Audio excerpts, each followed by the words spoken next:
There's really nothing that you can do with a man who's cheating on you rather than just to leave him alone.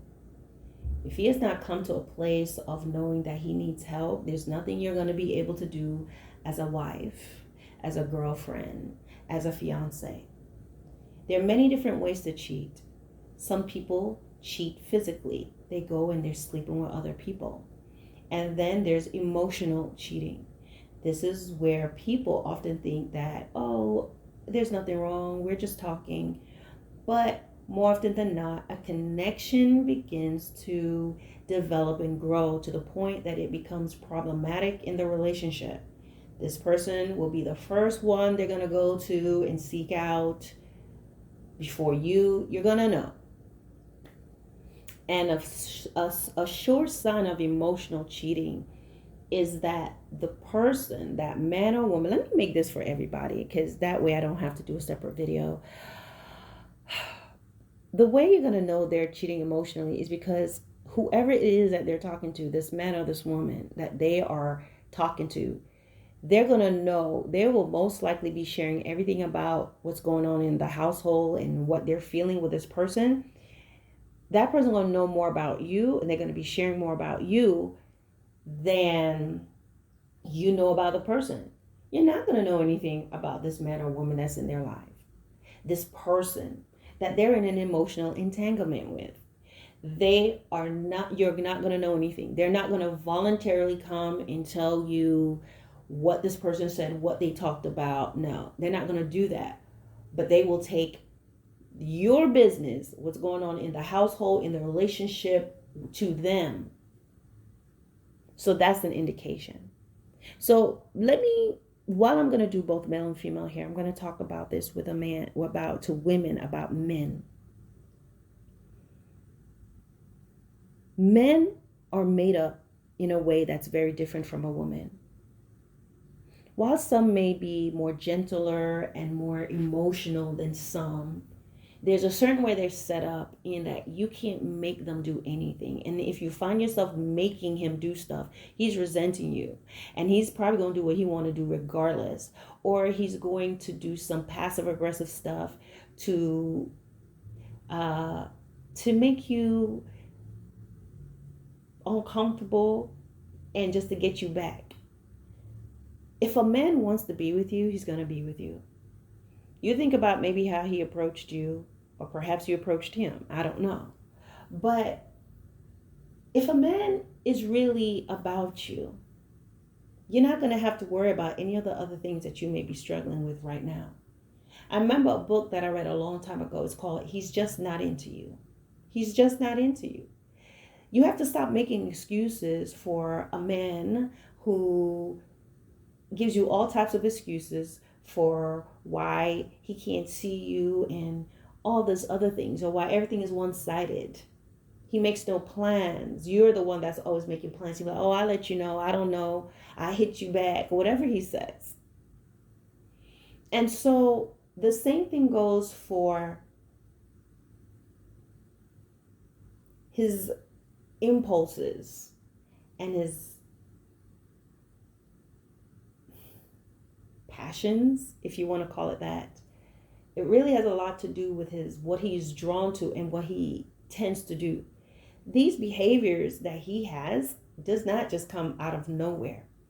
It's something he has probably been doing way before you. It's possible he may have been doing this from he was a teenager, a young adult, stuff that he grew up from a child seeing, behaviors that's normal to him. You will not be the first woman that he has done whatever he's doing to. And you should be in a position to realize that you are not going to be able to tame him and make him. He should have a desire to govern himself and to work on and to go before God about the things that he struggles with. You should not be the rehabilitation center for this man. So when you're with someone that he's just so into women, and you don't even know what type of woman he likes. You may know the type of woman he's attracted to, but there's a type of man he just loves women in general, whether they're old, young, whatever. He just likes attention. And he may be sleeping with women. He may have these connections, the women he's not sleeping with, but he's talking to. He's going to have a certain pattern of behavior of which he's going to defend. He is going to at first maybe feel bad about it, but the longer you stay with him, knowing he's doing this, there is a message you're giving him to the point that now he's going to start to be disrespectful to you because you're still there. He realizes now, perhaps the very first time you caught him doing something, he was so sorry, whatever, and he was pleading with you. But if you stay and then he does something else again, and all you're doing is arguing with him and sitting down with him, talking about the 12 steps to honesty and integrity and being a man, he's gonna realize you're not leaving, and that's where the disrespect comes in. The only thing you can do with such a man is let him go. And sometimes you wait so long, you be so depleted, he don't care. He's ready to go anyway. He's done with you. He's done enough. Don't allow them to blame you and to tell you it's something you're doing and and you're not this and you're not that. Because when you're in a relationship with a man or a woman that is dishonest, that is rude, that is uncaring, you are going to change. You're going to change. And it's not that you are this terrible person, but you're dating a terrible person. And so when you love that individual and you were honest with that man or that woman and you want to be there, and they continue to do wrong to you and they continue to betray the trust and they're playing mind games with you, you're eventually going to change. So when they're saying, oh, well, I can't do this because you look like this and you're this way, you are actually a product of the environment you're in. If you're not careful, you sit there and believe them when they're telling you that you're this way and you're that way and you're weak and you're insecure and you're ugly and you got fat. You got fat because of the stress. You stop putting yourself together because you're with a person who is tearing you down, and it's going to affect you in spirit, in heart. And so it begins to show on the outside. You're with a dung beetle. That means by nature, filthy. If someone defecates in the middle of the living room, doing number 2, that room, no matter how beautiful it is, it's going to have an odor. There's going to be a smell. It's going to bring flies. If it's not cleaned up, if a person continues to relieve themselves by dropping number 2s in a gorgeous living room, that beautiful carpet is going to change. It's going to bring little gnats and flies and things and all kinds of stuff. So you can have a gorgeous living room all you want, but that stuff, the person get on the couch and do the same thing, it's going to change as well. You know somebody that will sleep on a couch, a nice couch, they just sleep on it, lay on it to the point you almost have to throw the couch out. It's going to change the beauty of the couch. So if you're not who you used to be as a man or a woman, but you're with this bull in a china shop, this person that's behaving a certain way, continues to break the trust, continue to be disrespectful, makes promises and breaks them, of low character. They have all types of different people in their lives, and having you losing your mind, you are going to change. But the problem is that you stayed. But they will tell you, you're the reason why I can't, because you change and you this, you do that. No. You need to be able to see things clearly. And that's the thing with hurt and pain, because when you've been hurt a lot, you don't see things clearly anymore. They start to tell you that you're ugly, and they start to tell you that you're fat, and they start to tell you that you're weak, and they start to tell you everything that's wrong with you, so that you can begin to see yourself that way and be quiet and be grateful for whatever they can give to you. When you have a man or a woman that's going out there and sleeping around and doing all types of different things, and you as men, you're in greater danger, in my opinion, because if she's messing with another man, depending on what she's telling him, that man could come and do something terrible to you. It's not that another woman cannot do this, but with men, you may respond in a way that can be dangerous to her to that other man and to yourself. Because she has to be telling lies. She has to be playing games. She has to be telling that man certain things about you to make him feel justified, or even bringing your weaknesses to him, talking about you with that man. And that man will begin to elevate himself against you, think that he can scorn you and disrespect you, depending on what's going on. And you know that stuff can go down in the church too.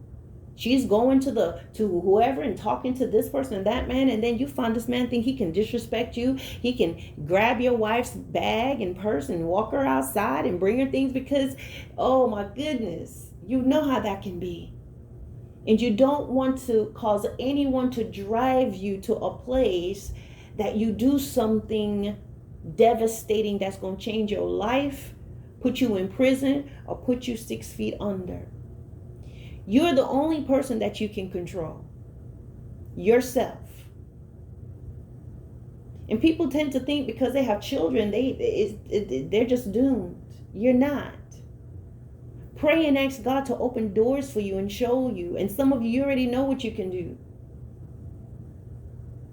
And some of you don't have children, but you're with this person that's disrespecting you. And you ask yourself, why are you here? Think about how they treated you in the very beginning. Think about how this woman presented herself to you in the very beginning of being kind and patient and understanding. And now she is completely different. Now this man is completely different.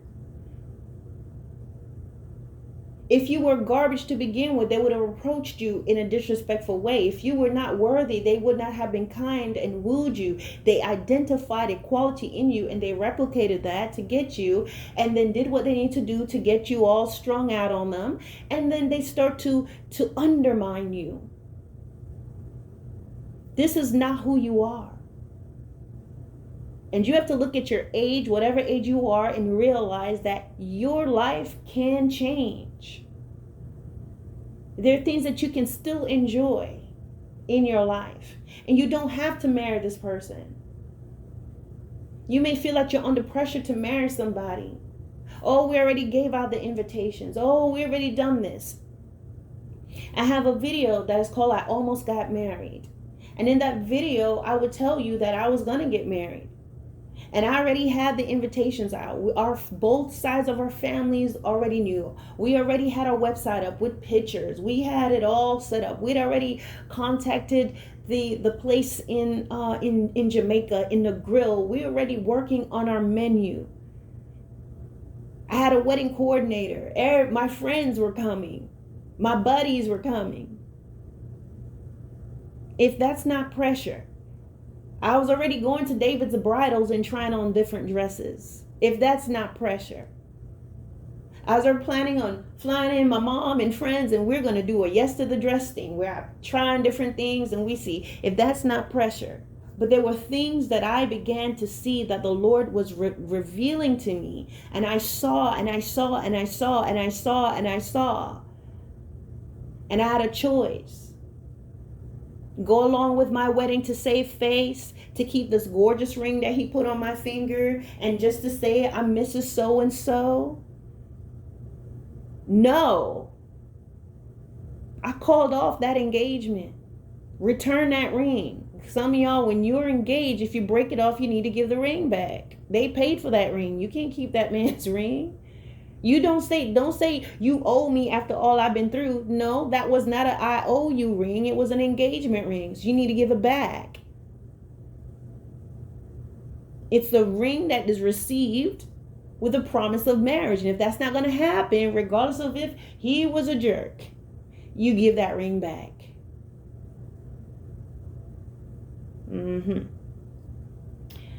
So yeah, it was, I did not care. I did not care what anybody was saying. No, you're not the one that's going to be married and be in the situation I was. So there, no. So there are things that you can do, and you don't have to feel like you have to.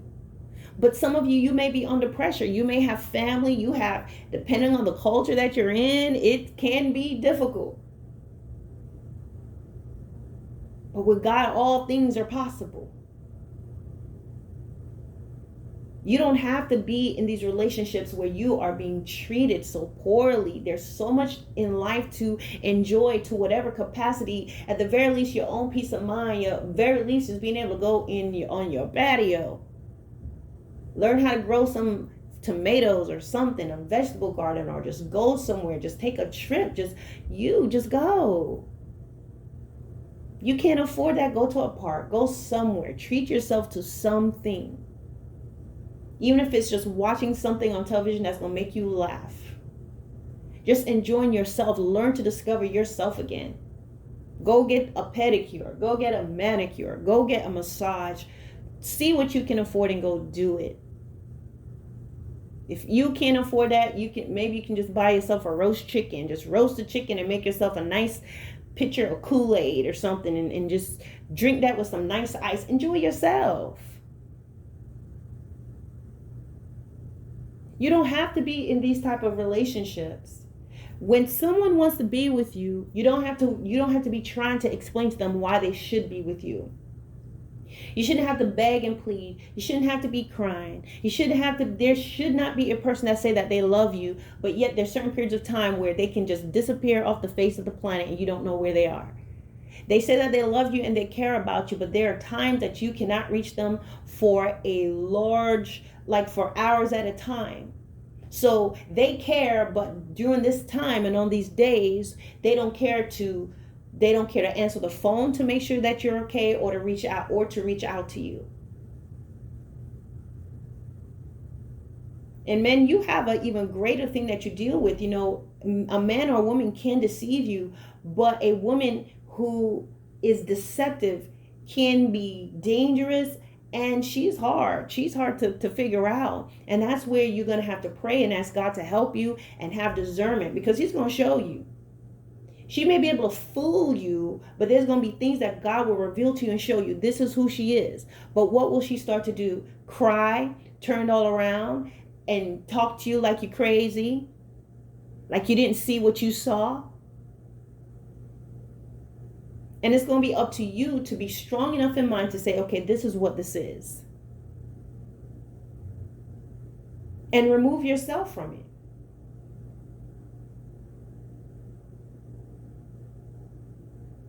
A man who's going to cheat on you, he's going to cheat. You're not going to stop him. You can increase your sex game all you want. You can put on crazy stuff. You can learn how to do stuff. You can learn how to backflip and learn new tricks. It's not about that. There's a void in him. There's something in him. He's got a leak. So nothing is going to fill him. That's why he needs several different kinds of women. And don't think that he cares about the one that's out there. She's just new. Don't think that she cares about that man that's out there. Some women just loves the newness of relationships, while trying to keep an old faithful at home, keeping an old faithful in her life. But she likes the euphoria of meeting someone for the first time and dating and flirting. Some people are absolutely addicted to that, those first dates and meeting and flirting and the coy exchange, all of that. But she's got leaks. She's got a hole somewhere. She cannot settle, and you cannot make her. Especially people that they say that they're Christians and they're believers and they are living that roadkill life. No, they riding dirty. If they're not listening to God and they're not honoring God in their behaviors, how will they do that with you? Whether you're a Christian or you're not a Christian, you're going to see the character of a person. They're not going to be able to fool you all the time. If they're lying and they're cheating on you, you're going to find out about it. You're going to see it. You're going to have the evidence of it. How many sexually transmitted diseases can you get? How many phone calls are you going to get? How many naked pictures are you going to discover? How many times is this person going to be disrespecting you? How many women is he going to be commenting on social media and they're making you feel like something's wrong with you? How many people she's going to be inboxing and talking to that's her best friend? He's like a cousin to me. He is not your brother. If you're not sharing blood with this man, he's not her brother. Because as family, we brothers, we share the same DNA. There's no way I could ever look at my brothers in a way that's kind of sus, because they're my brothers. To desire them, they're my brothers. And even though some family they have crossed that line, those are rare occasions. Most people, you can love your brother and sister, you never have a feeling towards them. But as long as somebody is not your blood, they're not kin to you, you are not a sister. And I always say this because I have a video that talks about friends of the opposite sex. You can look that up. You will find that a lot of times when this woman is saying he's just like a brother to me, you see that no, she's not treating him like a brother. If she has brothers, you're gonna see if that woman, lady, you need to be honest with yourself, because the way you communicate with this man and the content in which you talk to him, you don't talk to your actual brother that way. If he's not blood, you have to keep lines. And even in some cultures, they're very close. I know like Koreans and Asian, others, individuals, specifically like Koreans. That's what I know about. I lived in Korea for a year, and I was there, stationed there, and they're different. They hold hands, they're close and everything. But even with that, guys, they have boundaries. So with that being said, God is going to show you the truth. He's going to reveal it to you, and it's up to you what you're going to do with that. Are you going to take it and go argue with them as usual? You're going to take with them and ignore it and hope for the better? Are you going to sit there and say, well, it doesn't matter, he comes home to me? What? There's women like, yeah, he comes home with you, but I can still use him. I can still sleep with him. He's still buying me stuff. That is dangerous. The exchange of bodily fluids, the exchange of that man kissing, a woman kissing your husband, or doing that to your girlfriend, your wife, and her coming home, that's the worst thing ever. Because they bring back all that mess to you, not limited to those soul ties that they're going to have with that person. Dealing with somebody who's dealing with depression and anxiety and have all this stuff coming, and then come to you and transfer that stuff to you spiritually. You may think that does not happen, but yes, it does. There's soul ties and spiritual transference that can happen. That's why sometimes you find yourself behaving in a way that's very unusual. Because if you have a person that's out there sleeping around, they bring in all that mess. And you may think you're winning by having him or keeping her, but how? It seems like everybody's a winner. It appears to be, because everybody can get a little piece of what they need at any given time. It may be hard to let go of somebody, to let go of that individual. But it's better to hurt while you are healing and moving forward than hurting. You're hurting and you're still in the same spot, going through the same stuff with that individual. And ironically, they will hurt you so much until they find somebody that they think is better and will leave you and not think twice about it. And ladies, don't be with these men that they're out there and they're through the prime of their lives and the best time of their lives. They're out there living it up and sleeping with other people. And then when they get old, they want to come back to you. No matter how much they're running around out there, whether it's a man or a woman, they want stability. They want somebody. But the difference is they're not reciprocating. So you have men that in the prime of their lives and in their youth and their prime, they're doing all this stuff. They're cheating and they keep this one old faithful. And when they get old and they want somebody to take care of them and they want to have family, they wanted to have some company, they come back to that woman. If they'd have been used up and done up and all these different things, they come back just a husk of what they used to be. There was a fine man run the street, they come back to you as a sock puppet. They come back to you, they're buffering now. When they were running the streets and when they're out there, they may not run the streets, but they're out there cheating and doing everything. They are, they're what is the word that I'm trying to find? Let me think of it. I can't think of it, but You know, on our internet, right? You want that fast internet. You get on and it says click.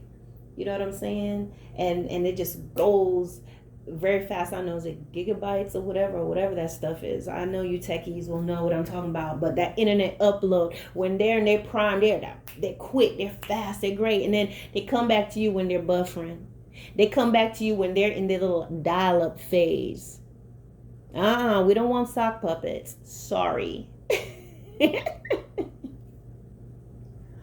You're not going to come back to me half full. No, sir. She want to come dragging back to you if she's been out there with all these men. Handprints all over her. You looked at a business, you see the glass, it looks good, but you look a little to the side, you see all those handprints all over that glass. She come to you after all that's happened. After she's been used and abused and she's gone out there and done all these things, and now she comes back to you, old faithful. You're her old faithful. She knows you're going to be kind to her and all of that. She's gone out there and made, basically, as the Bible say, a whore of herself. Doing all these things that's wrong. Doing all these things that's just, and now she comes dragging back in. Half full. Glass been sipped out of. All of this. And she comes to you now. She's ready to accept your love. She's like that dude from the 5 Heartbeats. Remember that Eddie Kane, when the guy that played Eddie Kane, and he left, he came back, he was talking about, I'm back. He opened up his jacket. Dude, we have upgraded our costumes. This is old. He's trying to sing. A heart is out. Hold up, y'all. They come back to you used up. Now, don't get me wrong. That God can change someone's heart. He did that. He compared the children of Israel to a harlot that went out and served other gods, that was laying under trees with strange people. But at some point, when Israel repented, and after they had gone through the trials and the tribulations and the judgment of God, he restored her. So don't get me wrong. Because we're not perfect. I'm sure not. But when we surrender, after we get whooped on by the Lord and we surrender to him, he can restore, he can cleanse. And what God has cleansed, the Bible says, let no man call unclean. What God has cleansed, let no man call unclean. So when God cleanses this person, no, we can't go back and say, oh, you used to be this. But when God deals with someone's heart, when they come to you, let me tell you, he's going to bring that person back to you. He's going to restore what you've lost. It's going to be different. These type of restorations where God cleans that man that was wild and in the streets, cleans up that woman that was wild in the street, cleans up that reckless person. I used to be reckless and doing what I wanted to do. I mean, even though I felt like I had some discretion, but in the eyes of God, it was reckless. My soul was on the line. And he can change you, he can restore you, he can transform you. So don't take what I'm saying and say I'm saying if someone's been through some stuff, they can't be restored and reconciled to their family. God can do that. But it's going to be a different scenario. But we're talking about people, they are not changed, they're not transformed, they are not yielded to God, they are not surrendered to the Lord, but they have gone out there and they crash and burned at some point, and then they go, you know what, I'm getting old, let me go on back to Lucille. Let me go on back to Fred. And so what they want to do now is come back and just be able to relax, and you pour into more and more into them as you've done before, or what they're used to, and they're still not going to reciprocate. So for the rest of your days, you're taking care of this person who's selfish and still does not appreciate you. That's the difference that I'm talking about. That's what I mean. They come back to you buffering. One shoe on, one shoe off. She comes back to you.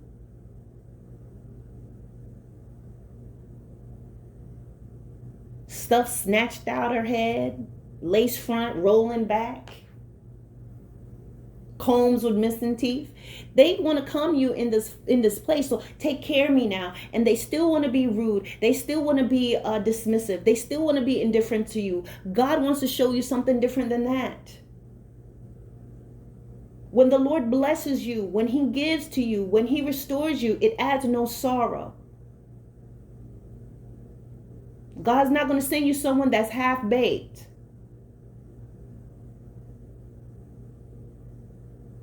Because the reason why they behave that way, guys, is because they are not surrendered to him. They live for themselves. And a city without walls, the Bible says a person who has no rule over their soul is like a city without walls. So you can't make that person love you. You can't make that man stop cheating on you. You can only stop yourself from being in that relationship and stop yourself from being in that cycle with them. You can't make that woman change. You can't make her do anything. Because you don't have that power, but you have the power to change your environment and to change yourself, even if it hurts. Because if it hurts now, but you will heal later. And pray and ask God to give you the strength to do the things that you cannot do, to open doors of opportunity, to make a change where you may feel trapped and helpless. You begin to pray and say, Lord, rescue me. Pray just like that. Lord, rescue me. Ask him to forgive you for making choices he told you not to make, for not believing him the first time he showed you that thing about that person. And thank him for showing you what's there. And now ask him to lead you and to guide you, because you don't have to live your life in misery. You don't have to live a life that leads you down this path of destruction and possible fatality based on the people that they're connected to, and you lose your mind. You don't have to die early.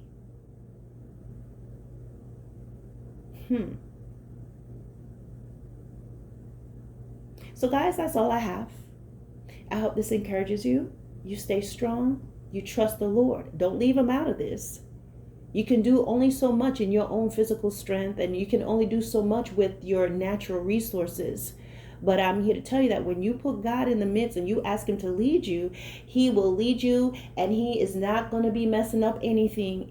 Everything that's going to turn around in time. It always gets worse before it gets better. The reason why it gets worse is because when God starts to move, so does the devil. He starts to do stuff to make you tap out and say, God, forget it. All right, guys. Thank you so much for watching my channel, and God bless.